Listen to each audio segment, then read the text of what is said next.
C'est l'heure du journal télévisé sur ESAE Télévision. Mesdames, Messieurs, bonsoir. Bienvenue dans cette édition, le sommaire.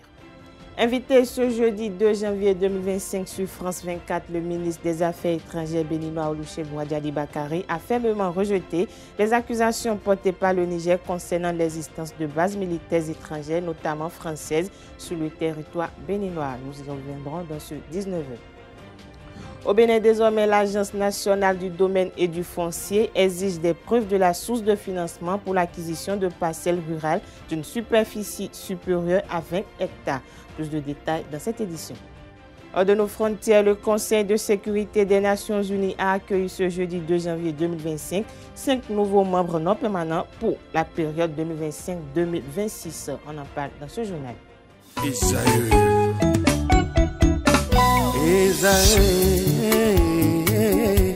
Vous recherchez une école de référence pour une double formation universitaire et professionnelle de qualité? Voici l'opportunité à ne pas rater. L'École supérieure d'administration, d'économie, de journalisme et des métiers de l'audiovisuel ESAE vous offre des programmes d'enseignement en licence et en master orientés vers l'emploi qui font d'elle une référence à travers les filières de l'administration générale et territoriale, l'administration du travail et de la sécurité sociale, droit, diplomatie et relations internationales, administration hospitalière, universitaire et intendance, journalisme et métiers de l'audiovisuel et toutes les filières des sciences de gestion. Une seule adresse, www.esae.bj. Rendez-vous dès maintenant sur nos campus ESAE Bedjromende au numéro 90 93 65 21 ou au numéro 98 98 14 00. Parakou sur le numéro 52 46 12 12. Aboumé-Calavi au numéro 52 88 44 44. Akpakpa au numéro 52 88 33 33. ESAE, l'excellence a un nom.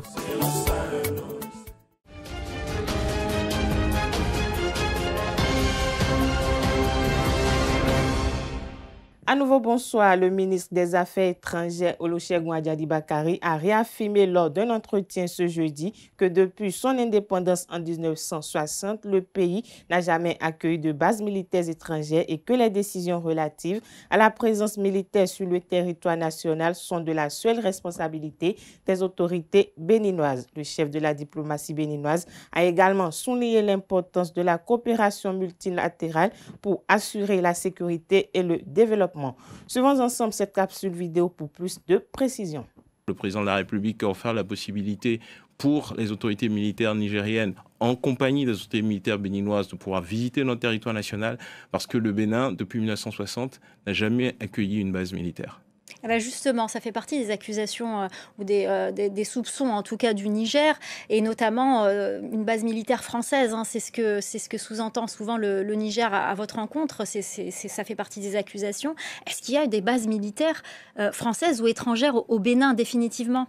D'abord, je pense que le choix d'avoir une base militaire, une présence militaire étrangère sur un territoire est un choix souverain. Chaque État détermine sa politique de défense et détermine les relations dans lesquelles elle veut s'établir. Le Bénin a une doctrine diplomatique qui est suivie depuis 1960. Et je dis, depuis 1960, nous sommes l'un des pays sur le continent africain, en Afrique de l'Ouest, à n'avoir jamais accueilli de base militaire, quelle qu'elle soit. Ça ne veut pas dire que demain, ce ne sera pas possible, mais à l'heure actuelle, depuis 1960, ce sont des faits. Il n'y a jamais eu de base militaire étrangère au Bénin. Le Bénin a choisi. Est-ce qu'il y a une présence française, militaire française, ou d'ailleurs autre que française, au Bénin? Le Bénin a une politique de coopération avec toutes les grandes nations du monde. Parce que, en réalité, ce qui importe pour nous, c'est le développement de notre pays, c'est la sécurisation de notre territoire. Et pour le faire, nous collaborons, nous coopérons avec différents partenaires.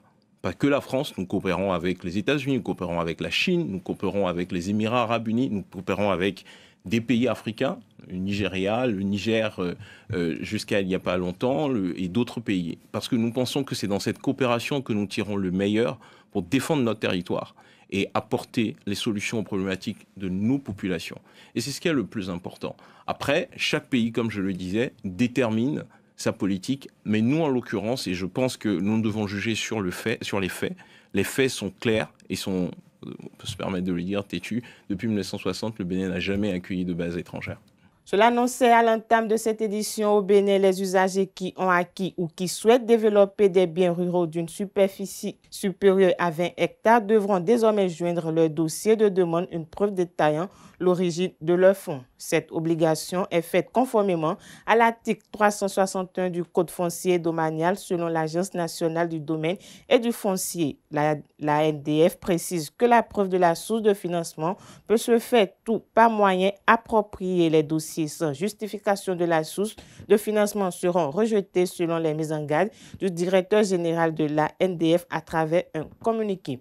Le directeur général de la NDF, Victorin Couglé, nous rappelle que la mesure vise à lutter contre les pratiques illégales telles que le blanchiment des capitaux, le financement du terrorisme et la prolifération des armes de destruction massive. Un minibus communément appelé Tokpa Tokpa transportant des passagers sur l'As Cotonou-Porto-Novo a été entièrement calciné par un incendie ce vendredi 3 janvier 2025 au niveau du carrefour Djefa. Selon les informations, les passagers ont réussi à sortir du véhicule avant que le feu ne l'embrasse totalement. Alertés, les policiers d'Ekpé se sont rendus sur les lieux pour constater les faits et réguler la circulation perturbée par l'incident. Une déviation a été mise en place pour permettre aux usagers de contourner l'obstacle. Les sapeurs-pompiers, quant à eux, ont été sollicités pour maîtriser l'incendie et dégager les débris du minibus calciné. Il est à noter qu'aucune perte en vie humaine ni de blessés n'ont été enregistrées. Canet Noir, dans cette édition, la police républicaine du Bénin est en deuil suite à la disparition du commissaire d'Assis en poste à Goromé dans la commune de Diakotomé. Ce dernier a rendu l'âme ce vendredi 3 janvier 2025. Ce drame s'ajoute à une autre tragédie ayant endeuillé la police républicaine la veille dans la commune d'Akromie-Sreté, située dans le département de l'Ouémé. Un accident de la route a coûté la vie à un agent en mission commandée. Leur moto a été violemment percutée, provoquant le décès instantané de l'un des policiers et blessant gravement le second. Ce dernier, dans un état critique, est actuellement pris en charge en soins intensifs. Le 21 avril 2022, les premiers coups de pioche des travaux du programme d'assainissement pluvial de Cotonou sont donnés. 34 des 50 bassins de la ville de Cotonou sont concernés par ce programme. Aujourd'hui, la transformation se remarque sur le terrain de plus en plus des autres travaux qui sont en cours. Des changements qu'apprécie le président de l'ONG Les Béatitudes, Honora Agbotomé. Il est au micro de Kanté Amoussou. Nous, ce mérite, nous le devons vraiment à nos gouvernants. Il faut le reconnaître. Ça, c'est tout à fait non. Vous avez vu que depuis l'arrivée, non seulement donc de ce gouvernement de rupture, c'est un gouvernement qui a pris vraiment à cœur la question de l'assainissement, la question de l'hygiène et autres là. Et par rapport à la question des infrastructures et autres là. Et il y a des années durant, tous les étrangers qui visitaient Cotonou, donc c'est une porcherie qu'on dirait, c'est une porcherie, les gens disaient. Mais depuis un bon moment, c'est-à-dire Cotonou est en train de retrouver non seulement le cadre qu'il faut vivre pour les citoyens, parce que vivre longtemps, il faudrait que vous viviez dans un cadre sain, des aliments sains, pour avoir une durée de vie longue et autre. Cette édition se poursuit, fait de société à présent, sujet à de multiples commentaires. Le fondement du choix d'une femme fait couler beaucoup d'encre et de salive de part et d'autre. Qu'il faut-il prioriser entre la femme de galère et celle qui vous en a sorti? Interviewé à ce propos, quelques citoyens béninois y répondent au micro de Francis Fabre. Une femme qui vous a sorti au moment lorsque vous étiez dans un moment difficile, vous savez, cette femme-là est beaucoup plus préférable avec celle qui est venue après. Mais vous savez, vous connaissez, nous les hommes, tous on n'est pas les mêmes. Ce que vous avez fait, quelqu'un d'autre peut venir, c'est l'autre qui le plaît aussi. Mais sinon, en tout cas, selon moi, c'est lorsque je suis dans les moments difficiles, c'est celle-là qui m'intéresse. Je préfère l'ancienne. Celle que vous avez soutenue Dans mes situations difficiles. En tant qu'un homme, bon, je serai comment je vais gérer les deux pour qu'il y ait la paix dans la chose là. Celle qui m'a soutenu dans les moments difficiles, je préfère rester avec elle parce qu'elle a été compatissante. Elle a été de cœur. Elle a vu que voici un monsieur qui est en difficulté qu'il faut aider. Cette femme-là, même si elle est vilaine, moi je vais la prendre. Parce que c'est dans la difficulté qu'on connaît ses vrais amis. Donc celle qui est restée derrière moi, devant Et ma difficulté là, c'est celle-là que je vais marier. La femme qui m'a soutenu au moment difficile, je ne peux pas la oublier. Je ne peux pas la oublier. Ça, c'est vrai. Bon, si l'autre est venu, je vais savoir comment je vais gérer. Parce que c'est humain, c'est des êtres humains. Je ne veux pas les chasser. Je ne veux pas chasser l'autre pour avoir récupéré l'autre. Je saurai comment je vais gérer les deux femmes. L'homme, c'est l'intérêt. Si tu n'es pas un homme qui réfléchit bien et tu étais dans la situation difficile, et c'est cette femme-là qui partage cette difficulté avec toi. Et brusquement, l'autre est venu et avec ses moyens, que ce soit financier ou matériel, ou bien relationnel, tu es sorti de ces difficultés. Et maintenant, tu abandonnes l'autre. Ce n'est pas bien, mais c'est humain.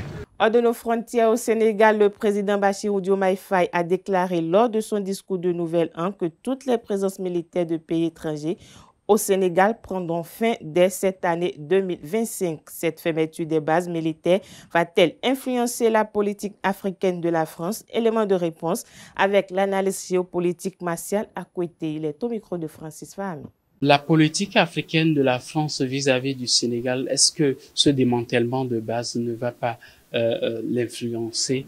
Non, parce que la politique française en Afrique en elle-même a déjà échoué. Et nous l'avons constaté à travers plusieurs événements, les coups d'État qui sont survenus, le sursaut de cette volonté d'avoir la souveraineté, le rejet du tort, du malheur de l'Afrique à l'endroit de la France, des positions de plus en plus vives et tranchées par rapport à la politique française en Afrique de l'Ouest, au sein de la jeunesse africaine et au sein de certaines élites africaines. Non seulement cela, il faut aller davantage plus loin au niveau du gouvernement français lui-même, au sein de l'État français. Il y a des autorités, des figures politiques comme Jean-Luc Mélenchon qui ont très souvent dénoncé la politique paternaliste de la France à l'endroit des États africains. Et donc, c'est un échec pour la France, pour ce qui est de sa politique en Afrique de l'Ouest. Alors, c'est ce démantèlement de bases militaires au Sénégal, aussi bien au Tchad qu'au niveau des autres États de l'Afrique de l'Ouest. Les pays de l'AES, essentiellement, ne viennent que confirmer cet échec de la politique française, et la conséquence pourrait être tirée de deux façons. La France peut décider de dire, bien voilà, nous nous rendons compte de l'échec de notre politique en Afrique, et puis nous décidons d'écouter les Africains, de proposer aux Africains des choses, des programmes, des projets conformément à leurs aspirations, aux aspirations définies par les Africains eux-mêmes, ou de continuer. L'autre manière de voir la chose, c'est de continuer d'adopter cette posture qui est peu favorable à la France et qui consiste à tenir de discours paternalistes et de discours ne prenant pas en compte cette volonté de souveraineté, cette forte soif de souveraineté venant de la part des peuples africains et des dirigeants africains qui empruntent les pas de leurs opinions publiques. Et donc, pour la France, une stratégie constructive consistera à revoir la politique française. Au Mali, le bureau du vérificateur général, institution chargée de contrôler les dépenses publiques, a publié le 30 décembre 2024 un rapport sur la gestion de l'Agence de gestion du Fonds d'accès universel entre 2020 et 2023. L'Agence de gestion du Fonds d'accès universel promeut l'accès aux services d'information et de la télécommunication. Elle est placée sous la tutelle du Premier ministre qui en préside le conseil d'administration. Le rapport du vérificateur relève de nombreuses malversations pour d'importants montants que l'ancien chef du gouvernement Choguel Maïga aurait couvert ou dont il aurait même pour certains directement bénéficié, des révélations qui ne sont pas aujourd'hui par hasard où le ministre a été directement indexé. 5 nouveaux membres non permanents ont rejoint le Conseil de sécurité de l'ONU. Il s'agit du Danemark, de la Grèce, du Pakistan, du Panama et de la Somalie. Lors de la cérémonie d'installation des drapeaux des nouveaux membres, l'ambassadrice du Danemark, Christina Marcus, a rappelé les enjeux mondiaux actuels. Selon ses dires, le monde est marqué par des incertitudes profondes, des conflits violents, des catastrophes climatiques et des crises humanitaires. Ces 5 nouveaux membres rejoignent l'Algérie, la République de Corée, la Sierra Leone et la Slovénie au Conseil de sécurité pour un mandat de 2 ans. L'Algérie, qui assure la présidence du Conseil de sécurité de l'ONU pour le mois de janvier 2025, dirigera les débats et les initiatives visant à faire face aux défis mondiaux actuels. Sport dans cette édition pour boucler 15e journée de la Ligue Pro de football 2024-2025. Voici quelques matchs au programme de ce week-end dans le groupe A. Buff affronte l'Autopopo, US Cavalier affronte Abeille, tandis que Dadi FC va rencontrer Beke et Panther va affronter AS Takounais. Dans la poule B, AS Cotonou va affronter Étoile Filante. Avrancourt Omnisport va croiser les crampons avec Requin. Ayema va rencontrer Dragon. La Jacques va rencontrer Adidas FC et la Sobemap va croiser les crampons avec USS Kraké. Voilà, c'est sur cette note sportive que prend fin cette édition. Merci de nous avoir suivis. Agréable soirée à tout un chacun et bon début de week-end.